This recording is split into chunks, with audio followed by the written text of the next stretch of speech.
नमस्कार, उत्तराखंड खास में देख रहे हैं आप सब। मैं हूं आपके साथ साहिल केरनी। पंतनगर उधम सिंह नगर में आयोजित कार्यक्रम में मुख्यमंत्री पुष्कर सिंह धामी ने नकल विरोधी कानून यूसीसी और किसानों की प्रगति पर आधारित गोष्ठी एवं संवाद में भाग लिया।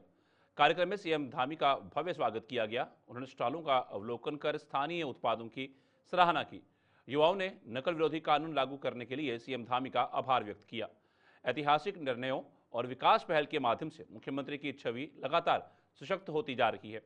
कार्यक्रम में लोगों ने सीएम के नेतृत्व और उनकी नीतियों की जमकर प्रशंसा की।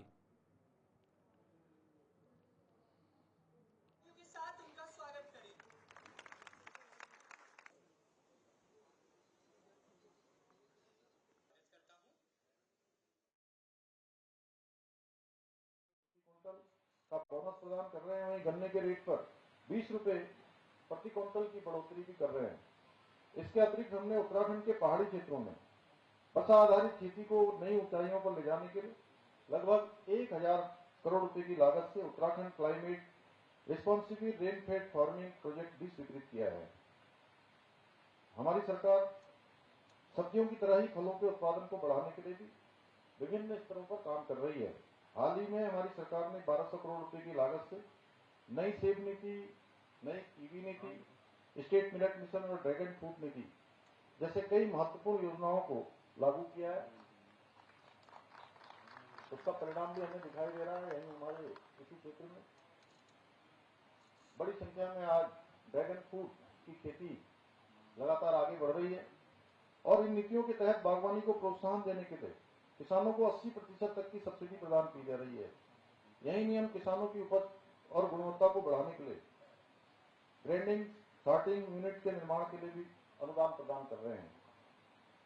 आज इस अवसर पर मैं आप सभी कृषि वैज्ञानिकों से यह आग्रह करना चाहता हूं कि आप हमारी पारंपरिक कृषि व्यवस्था पर भी जरूर अनुसंधान करें। जाने कि हमारे पूर्वजों ने हजारों वर्षों से अपनी कृषि सभ्यता को कैसे सुरक्षित रखा, अपनी धरती की उर्वरता को कैसे बनाए रखा। उत्तराखंड में स्वास्थ्य व्यवस्थाओं को मजबूत करने के लिए सरकार ने बड़ी पहल की है। स्वास्थ्य मंत्री डॉक्टर धन सिंह रावत ने बताया कि जल्द ही सभी चिकित्सालयों में डॉक्टरों की कमी दूर की जाएगी। 13 जिलों में अस्पतालों के बेहतर संचालन के लिए नोडल अधिकारी नियुक्त किए गए हैं। मेडिकल कॉलेज, जिला और उप जिला अस्पताल में साफ सफाई पर विशेष ध्यान दिया जा रहा है। प्रतिदिन मरीजों के बेड की चादर बदली जाएगी। विभागों में अभी 220 डॉक्टर कार्यरत हैं।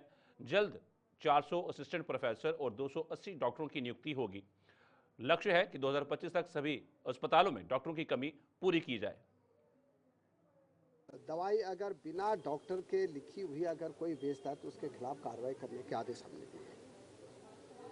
दूसरा, हमारे हॉस्पिटलों में चाहे मेडिकल कॉलेज हो, चाहे डिस्ट्रिक्ट हॉस्पिटल हो, चाहे उप जिला चिकित्सालय हो, अब मरीज भी पर्याप्त आ रहे हैं, व्यवस्थाएं भी हमने पर्याप्त कर दी है। अब हमने हर जिले के लिए एक एक नोडल अधिकारी बनाए हैं, चाहे हमारा सचिव हो, चाहे महानिदेशक हो, चाहे अपर सचिव हो। मैंने 13 के 13 जिलों में एक एक नोडल अधिकारियों को कल से भेजा है कि वो हर हॉस्पिटल की सेफ्टी की पूरी जो है वहाँ पे इंक्वायरी करके भी आए। कोई कमी होगी तो उसको दूर किया जाएगा। और अब हमने एक बड़ा काम और किया हॉस्पिटलों में कि जितने हमारे मेडिकल कॉलेज हैं, जितने हमारे जिला चिकित्सालय हैं और जिले हमारे उप जिला चिकित्सालय हैं, 7 के 7 दिन के लिए पर डे जो है जो चादर रहती है मरीज के उस पर बेड पे, वो हर डे के अलग कलर की होगी और पर डे जो है चादर बदली जाएगी। ये भी हमने किया है। सफाई के लिए भी अब हमने पूरी व्यवस्था कर दी कि हॉस्पिटलों की सफाई अच्छी हो। अभी हमने 220 डॉक्टरों की नियुक्ति की है स्वास्थ्य विभाग में, और इसी एक महीने में हम 400 असिस्टेंट प्रोफेसरों की नियुक्ति देने जा रहे हैं मेडिकल कॉलेजों के लिए। आजकल उनके इंटरव्यू हो रहे हैं, वॉक इन इंटरव्यू भी हो रहे हैं, और मुझे लगता है कि बहुत जल्दी हमको 400 असिस्टेंट प्रोफेसर मिल जाएंगे। साथ ही हम 280 डॉक्टरों की नियुक्ति और करने जा रहे हैं। हम ये चाहते हैं कि 2025 तक, दिसंबर तक, हमारे हर हॉस्पिटल में जहां भी डॉक्टरों की कमी है वो पूरी हो जाएगी। जैसे हमने नर्सिंग स्टाफ की पूरी कमी पूरी कर दी है, हमने फार्मासिस्ट पूरे भर दिए हैं, हमने एएनएम पूरे भर दिए हैं, हमने टेक्नीशियन पूरे दे दिए हैं, हमने वार्ड बॉय पूरे दे दिए। अब हमारा पूरा फोकस है कि हर हॉस्पिटल में जो है परमानेंट डॉक्टर चले जाए, और जो हमारे स्पेशलिस्ट डॉक्टर हैं, स्पेशलिस्ट डॉक्टरों के लिए मैं आज फिर दोबारा कह रहा हूं कि हमारे राज्य में लगभग 42% अभी भी कमी है। हम 400 बच्चों को सरकारी खर्चे पे जो है पीजी करा रहे हैं। ये कुछ बच्चे 2025 में आएंगे, कुछ बच्चे 2026 में आएंगे पीजी करके, और कुछ 2027 में आएंगे। मैंने विधानसभा में भी कहा और आज भी कह रहा हूं कि 2027 तक उत्तराखंड में स्पेशलिस्ट डॉक्टरों की भी कमी। बद्रीनाथ केदारनाथ मंदिर समिति में हेमंत द्विवेदी को हटाने की मांग को लेकर तीर्थ पुरोहितों ने सरकार को अल्टीमेटम दिया है। उनका कहना है कि कपाट बंद होने से पहले बीकेटीसी अध्यक्ष को हटाया जाए। इस मामले पर राज्यसभा सांसद नरेश बंसल ने कहा कि समिति में सब कुछ सामान्य है और यदि कोई समस्या होगी तो सरकार उसे देखेगी और निर्णय करेगी। उन्होंने कांग्रेस पर निशाना साधते हुए कहा कि उन्हें लगता है कि सबको हटाया जाए। सांसद ने यह भी कहा कि बीजेपी सरकार बनने के बाद वीआईपी कल्चर समाप्त हुआ और सभी गाड़ियों से लाल बत्तियां हटाई गई। बीजेपी की सरकारें आने के बाद ही वीआईपी कल्चर खत्म हुआ है, गाड़ियों पर लाल बत्ती लगनी बंद हुई है, जो वीआईपी कल्चर का सबसे बड़ा सबूत था। और जहां तक बीकेटीसी के अध्यक्ष को हटाने की बात है, तो कांग्रेस तो ये मानती है कि सभी को हटा देना चाहिए, क्योंकि उन्हीं को राज्य करने का अधिकार है, उन्हीं को सब चीज़ों पर स्थापित होने का अधिकार है। लेकिन उनके कहने से छीका टूटने वाला नहीं है। सरकार ठीक प्रकार से चल रही है, बीकेटीसी भी ठीक प्रकार से चल रही है। कहीं पर कोई चीज होगी तो प्रदेश कांग्रेस अध्यक्ष करण मेहरा ने आरटीआई को लेकर देहरादून में प्रेस वार्ता की। मीडिया को संबोधित करते हुए प्रदेश कांग्रेस अध्यक्ष ने कहा कि वर्ष 2005 में सूचना का अधिकार कानून यूपीए सरकार की पारदर्शी सोच और दूरदर्शी विजन का परिणाम था, लेकिन 2014 के बाद एनडीए सरकार ने आरटीआई को कमजोर किया। उन्होंने आरोप लगाया कि इलेक्टोरल बॉन्ड और पीएम केयर्स फंड इसके बड़े उदाहरण हैं। पीएम राहत कोष की जानकारी जनता को मिलती थी, लेकिन पीएम केयर्स फंड को आरटीआई के दायरे में बाहर रखा गया। उन्होंने कहा कि 2023 के digital personal data protection act में संशोधन कर जनप्रतिनिधियों की जानकारी को निजी घोषित करना लोकतंत्र के खिलाफ कदम है। इस नियत ये था 12 अक्टूबर आदरणीय सोनिया गांधी जी का दूरदर्शी नेतृत्व था, आ गया था, जिससे सर्वाधिक। कांग्रेस प्रदेश अध्यक्ष करण मेहरा ने स्वास्थ्य व्यवस्था की गंभीर खामियों को लेकर सरकार पर कड़ा हमला बोला। उन्होंने कहा कि राज्य गठन के 25 साल बाद भी जनता को इलाज जैसी बुनियादी सुविधा के लिए सड़कों पर उतरना पड़ रहा है। अल्मोड़ा के चौखुटिया में आम लोग हफ्तों से हड़ताल पर बैठे हैं, क्योंकि अस्पतालों में डॉक्टर नहीं, दवाइयां नहीं और जवाबदेही नाम की कोई चीज़ नहीं है। बच्चों का बुखार और गर्भवती महिलाओं की देखभाल भी सही से नहीं हो रही। करण मेहरा ने कहा कि सरकार केवल विज्ञापनों में स्वस्थ उत्तराखंड दिखा रही है। इस समय स्वास्थ्य विभाग एक सिरदर्द बना हुआ है। जिसने लोगों के सिरदर्द को ठीक करना था, वो स्वयं ग्रामीण अंचलों के लिए सिरदर्द बना हुआ है। पहाड़ी राज्य में और इस पर्वतीय क्षेत्र में इस समय स्वास्थ्य की विभाग की जो व्यवस्थाएं हैं चरबराई हुई है। कहीं पूरे डॉक्टर्स नहीं हैं, कहीं स्पेशलिस्ट नहीं हैं, कहीं मशीनें नहीं हैं, कहीं दवाइयां नहीं हैं, और इतना बुरा हाल है कि अब लोग सड़कों पर उतर रहे हैं।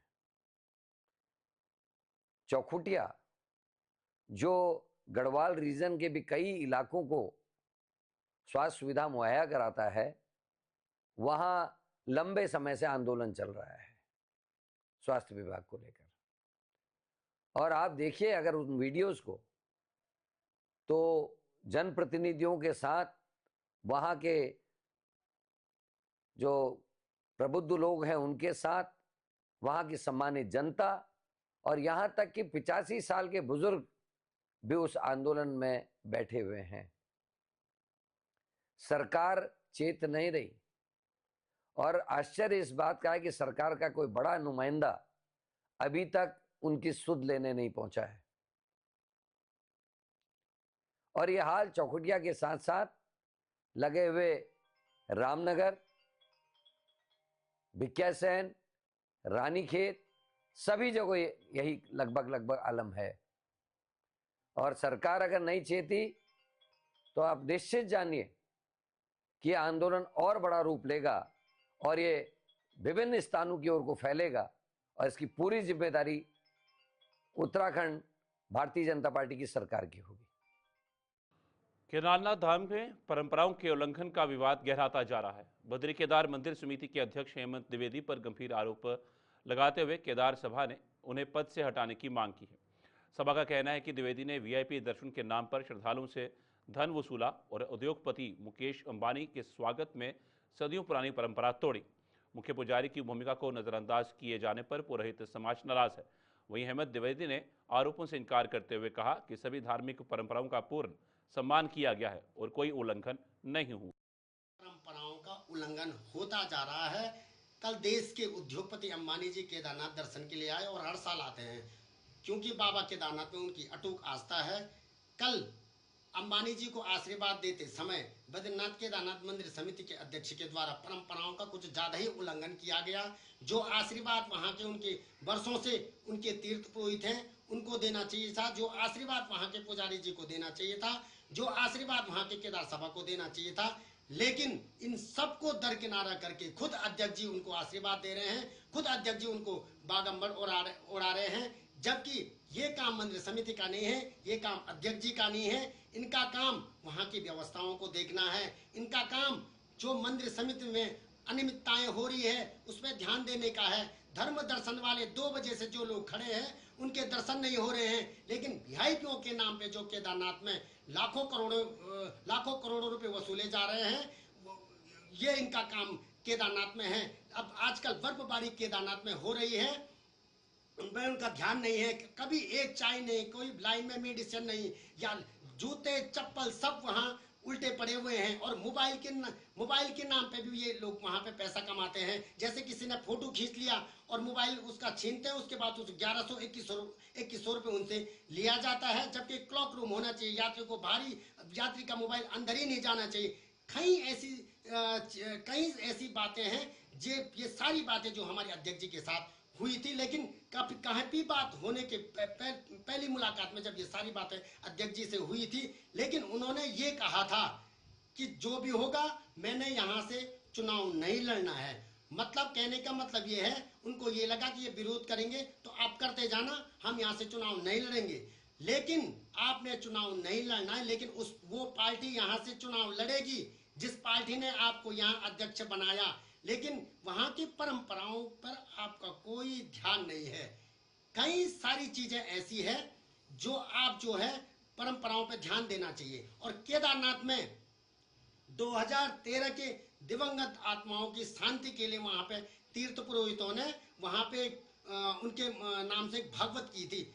आपका 1 रुपए का सहयोग उसमें नहीं रहा। आपने आने तक भी वहां ये नहीं समझा कि हमको केदारनाथ उसमें भाग लेना चाहिए। आप आए भी नहीं, लेकिन पेज आपने जरूर चलाए। आपके पेज के लाखों फॉलोअर बने, लेकिन आपने उस यज्ञ में जो दिवंगत आत्माओं की शांति के लिए वहां पे जो भागवत हुआ था उसमें भी आपने कोई इंटरेस्ट नहीं लिया। आप बताइए, आप एक भी जिम्मेदारी आपने मंदिर समिति ने अगर उस भागवत में ली होगी। लेकिन ये सारी चीजों पे ध्यान न दे करके सिर्फ और सिर्फ केदारनाथ में वहां की पवित्रता, वहां की अखंडता, वहां की पौराणिकता को रौंद दिया जा रहा है। जो इसी के उपलक्ष्य में हमने कल केदार सभा ने सीएम साहब को अपना एक पत्र जारी किया था कि ऐसे आदमी को जिसको जो परंपरा का ध्यान केदारनाथ मंदिर समिति में नहीं रखेगा, केदारनाथ में नहीं रखेगा, उसको तत्काल जो है उनके पद से मुक्त करना चाहिए। नहीं तो आगे का रास्ता हम अपना आंदोलन जारी रखेंगे, अपना आंदोलन आगे करेंगे। ओम नमः शिवाय, जय श्री केदार। देखिए, ऐसे है कि जब आपको पता है कि जब मैंने ये कार्यभार ग्रहण किया था तो मैंने उसी समय सबसे पहले, शायद आप लोग थे, मैंने कहा था कि मेरी प्राथमिकता जो है कि वहाँ पर 3 P है। 3 P का मतलब ये था कि वहाँ की परंपराएं हैं, वहाँ की पौराणिकता, उसकी पवित्रता और उसकी पहचान को बनाए रखना, उसके लिए हम कर्तव्य संकल्प है। जहाँ तक आपने कहा है कि उनका सम्मान करने की बात थी, जो भी अतिथि आते हैं, जो भी देश भर से कोई अगर वहाँ पर कोई वीआईपी मोमेंट होता है, अगर मानने कोई अध्यक्ष जी रहते हैं, उपाध्यक्ष रहते हैं या मंदिर समिति के हमारे अधिकारी रहते हैं, उनको जो भी आशीर्वाद था, उनके तीर्थ पुरोहितों ने मंदिर में गर्भगृह के अंदर उनको आशीर्वाद दिया, उनको प्रसाद दिया, उनको टीका लगाया, चंदन लगाया, उनकी पूजा की। वो सारी परंपराएं जो वहाँ के तीर्थ पुरोहित ही करते हैं, और तीर्थ पुरोहितों के कार्य क्षेत्र में किसी को भी हस्तक्षेप करने का कहीं कोई नहीं, और ऐसा कहीं कोई बात ही नहीं हुई है। आप सम्मान के रूप में कोई आते हैं वहाँ पर मंदिर के प्रांगण में, बाहर आके कोई अतिथि आते हैं, कोई मुख्य अतिथि आते हैं, कोई देश भर के अंदर कोई ऐसा कोई विशिष्ट अतिथि आते हैं, तो उसमें मंदिर समिति के लोग उनको जो है कि अंग वस्त्र के रूप में कहीं भी वो उनका सम्मान करते हैं। लेकिन कहीं परंपराओं से छेड़ने और परंपराओं से उसको लेकर कहीं भी कोई ऐसी विषय नहीं है, क्योंकि गर्भगृह के अंदर पूजा तीर्थ पुरोहितों ने कराई, गर्भगृह के अंदर उनको जो भी चंदन वगैरह उन्होंने लगाया, सारी पूजा पाठ विधि विधान से जो है कि वो तीर्थ पुरोहितों ने किया। उधम सिंह नगर के भाजपुर में राष्ट्रीय स्वयंसेवक संघ के 100 साल पूरे होने पर भव्य पथ संचलन का आयोजन किया गया। स्थानीय शिशु मंदिर से शुरू हुआ ये कार्यक्रम नगर के मुख्य मार्गों से होता हुआ श्री राम भवन धर्मशाला पर समाप्त हुआ। सैकड़ों स्वयंसेवकों ने अनुशासन और देशभक्ति के साथ कदमताल की मार्ग के किनारे नागरिकों ने फूल वर्षा कर उनका स्वागत किया। भारत माता की जय और जय श्री राम के नारों से वातावरण गूंज उठा। इस अवसर पर स्वयंसेवकों ने संगठन की 100वीं वर्षगांठ पर देश सेवा का संकल्प दोहराया और नगर राष्ट्रभक्ति के रंग में रंग गया। राष्ट्रीय स्वयंसेवक संघ जो शून्य से शताब्दी वर्ष की यात्रा पूर्ण करते हुए आज 2025 में पहुंचा है। निश्चित रूप से ये एक संगठन ही नहीं, एक संस्कार और एक मातृत्व के लिए, हमारे राष्ट्र प्रेम के लिए एक भावना का सम्मान है, जिसने एक लंबी यात्रा, 100 वर्ष की लंबी यात्रा आज पूर्ण की है। उस उपलक्ष्य में भाजपुर नगर में हमारी जो यहाँ 5 बस्ती हैं, उनके माध्यम से मैं स्वयं खुद केशव अस्सी के माध्यम से इस पथ संचलन में हम लोग उपस्थित हुए हैं। और ये पथ संचलन में प्रत्येक बढ़ता हुआ कदम इस बात के लिए प्रेरित करता है कि हम राष्ट्र भावना को और समाज के हित में निरंतर, आपदा हो या विषम परिस्थिति हो, समाज को जोड़ते हुए क्षेत्र में आप प्रतिभाग करें और राष्ट्रीय स्वयंसेवक संघ जो अनुशासन और देश प्रेम का अद्वितीय पर्याय है, उस चेतना को जग में फैलाएं और प्रत्येक कदम देश हित में बढ़ाएं। तो इसके निमित्त आज ये पथ संचलन हुआ है, जिसमें सभी स्वयंसेवक लोग बड़ी जोश खरोश के साथ, एक ऊर्जा के साथ और मुस्कुराते हुए चेहरे के साथ में एकत्र हुए हैं। इसमें सभी लोग हमारे विचार और हमारे संस्कार को बढ़ाने वाला ये पथ संचलन आज यहाँ धर्मशाला में शिशु मंदिर से प्रारंभ होकर यहाँ समापन हुआ है। युवाओं में निश्चित रूप से हमारे देश के अंदर 70 से 80 करोड़ लोग युवा हैं। हमारे यहाँ नए विचार हैं, हमारे यहाँ इस देश में नया दिमाग है, हमारे यहाँ खोलता हुआ खून है, क्योंकि युवाओं की अधिकतम संख्या है। तो देश के अंदर निरंतर जो स्वयंसेवक, एक युवा स्वयंसेवक आ रहे हैं, उनके अंदर हमारे राष्ट्र प्रेम को लेकर, इस देश प्रेम को लेकर, इस मातृभूमि के अंदर कुछ कर दिखाने का जो जज्बा है, वो स्वयंसेवक की भांति उनके अंदर जो अनुसरण हो रहा है, उससे उनके। रुड़की में एआरटीओ और यातायात पुलिस ने दोपहिया वाहन चालकों के लिए जागरूकता अभियान शुरू किया। पेट्रोल पंपों पर हेलमेट नहीं तो फ्यूल नहीं अभियान के तहत पुलिस ने चालकों को हेलमेट पहनने के महत्व के बारे में बताया। एसपी देहात शेखर चंद्र सुयाल ने कहा कि बिना हेलमेट तेल नहीं दिया जाएगा, जिससे सुरक्षा सुनिश्चित होगी। एआरटीओ कृष्ण पलड़िया ने कहा कि यह अभियान पूरे शहर के पेट्रोल पंपों पर लागू होगा और पंप स्वामियों को भी निर्देशित किया गया है। अभियान का उद्देश्य सड़क सुरक्षा बढ़ाना और दुर्घटनाओं में कमी लाना है। हमारे जो जिलाधिकारी महोदय हैं, उनका हेलमेट के प्रति, हेलमेट लोग पहने, इसके लिए जिलाधिकारी महोदय बहुत ज़्यादा संवेदनशील हैं। इसी के संदर्भ में महोदय द्वारा निर्देश जारी किए गए थे कि जो भी स्टेप्स हेलमेट पहनने के लिए उठाए जाएं वो काफ़ी होने चाहिए। तो इसी क्रम में हम चालान तो करते रहते हैं, लेकिन जब चालान से पूरी सफलता हमको प्राप्त नहीं हो रही है, तो अन्य स्टेप्स के रूप में एक नया हमने स्टेप लेना प्रारंभ किया कि पहले हरिद्वार से हमने प्रारंभ किया कि जो पेट्रोल पंप हैं वहाँ पर भी अगर जैसे ये लोग जाते हैं पेट्रोल लेने, तो इनके पास हेलमेट होना जरूरी होना चाहिए। तो ये कैंपेन पहले वहाँ शुरू किया गया, तो आज अभी रुड़की में हमने शुरू किया है। अभी एसपी महोदय देहात भी अभी उपस्थित थे अभी, लेकिन उनको बिजी हैं, कहीं जाना पड़ा है। तो पुलिस की तरफ से टीआई साहब हैं, हम हैं, तो हमारे द्वारा संयुक्त रूप से ये अभी शिखा पेट्रोल पंप से प्रारंभ किया गया। इसके बाद सभी पेट्रोल पंप में ये जारी किया जाएगा, ये निर्देश जारी किए जाएंगे कि उनके यहाँ जो भी बाइक वाले आएँ, अगर वो बिना हेलमेट के हैं तो उनको फ्यूल ना। उत्तरकाशी के सामुदायिक स्वास्थ्य केंद्र नौगांव में स्वास्थ्य सुविधाओं का हाल बेहद खराब है।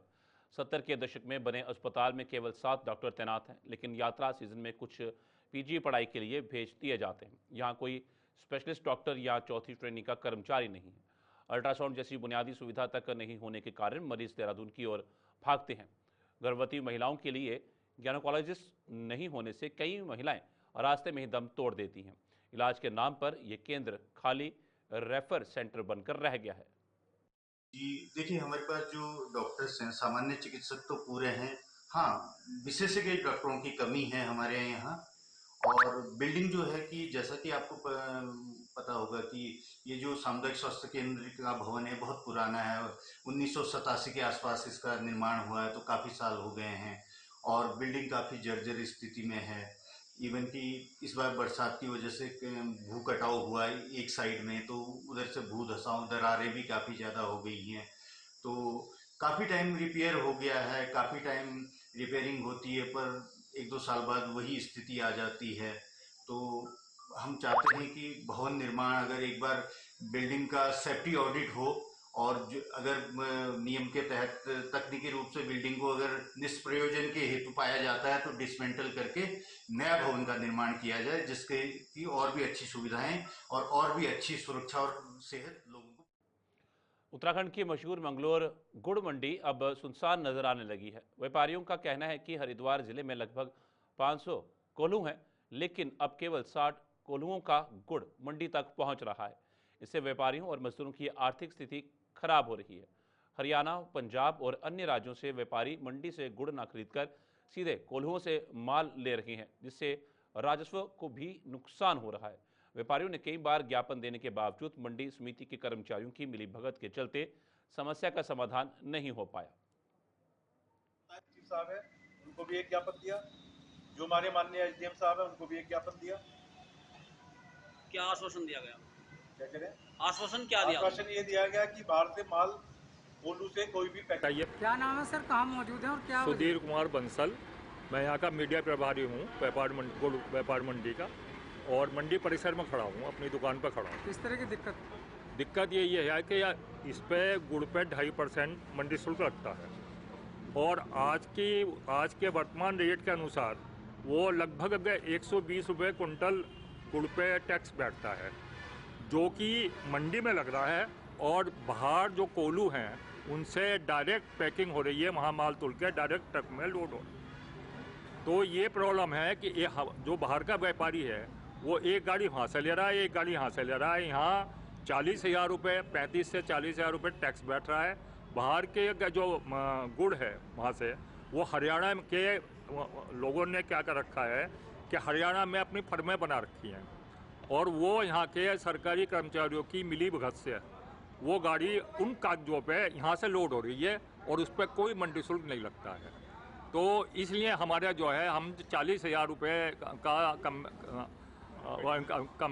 कंपनसेशन कैसे देंगे उसको, जो है बाहर का व्यापारी तो नहीं मानने का इस बात को।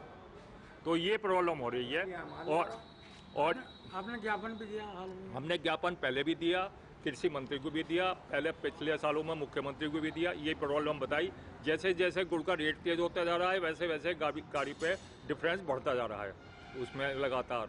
और ये जो है, जबकि रुड़की में ओवरलोडिंग और असुरक्षित परिवहन पर कड़ी कार्रवाई जारी है।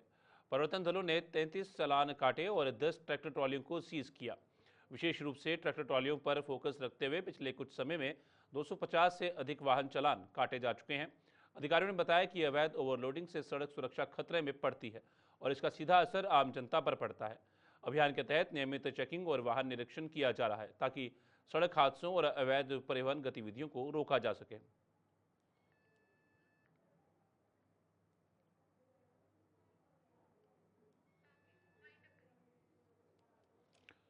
उत्तराखंड खास खबर में फिलहाल इतना ही। दीजिए इजाजत, नमस्कार।